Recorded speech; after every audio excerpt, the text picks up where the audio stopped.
That is the Kings Court Motel. Not what I'd had envisaged for my future in any way, shape or form. But the dream was so strong that morning when I woke up with it, I knew that the Lord was speaking. This is Wankanui on a rainy day. You can see it's still pretty, and I'm going to take you to a house that I was going to buy once. A lot of traffic today. Anyway, that's the house that I was going to buy. We'd been looking for a way to stay in Wankanui and earn another income after Dennis's employers decided they wanted him up in Tauranga.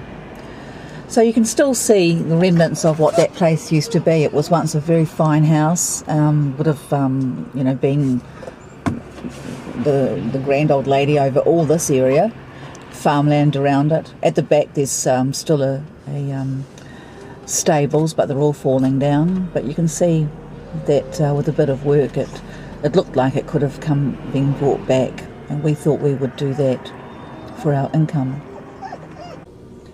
Unfortunately, we were in for a big surprise.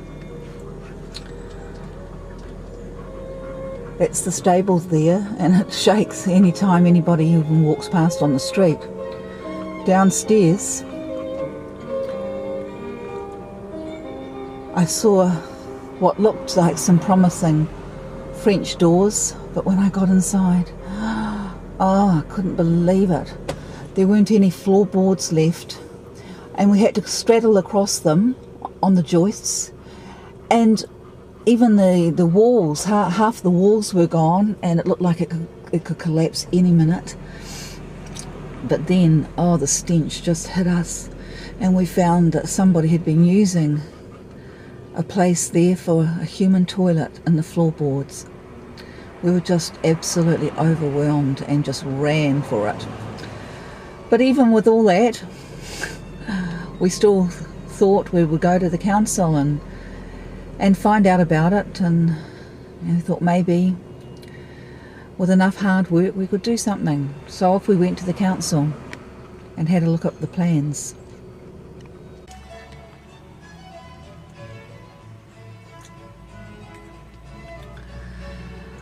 So we went to the council office. While we were there, Dennis suggested that we go for a coffee at the Café that one of the real estate agents had been trying to get him to look at. I knew the history of the place and had said no, I wasn't interested, but I agreed to have a coffee anyway. Well, I got here and walked inside that front door, and no sooner was I inside that door than I knew. I just looked up at the ceiling and I knew that whoever had built this house had also built my grandmother's house. I went through to the next room, and in between the rooms there was an opening, and you could see into the kitchen. There were shoes on the benches and flour everywhere, and bags sticking out of a half-opened freezer door. And pretty soon there was a woman standing there in a black t-shirt with flour all over her, looking at me with her hands on her hips. I was oblivious, of course, in another world, and eventually I realised she was glaring at me. So I apologised and said, no, I'm sorry, I wasn't looking, I was just thinking. And with that I walked through and I came out to where that white umbrella is, and there's a table there, and I sat down and waited for Dennis. Soon he came with the coffee and he sat down. And no sooner were we drinking our coffee and I just said, okay, let's do it. And within an hour the real estate agent was with us and we'd signed up.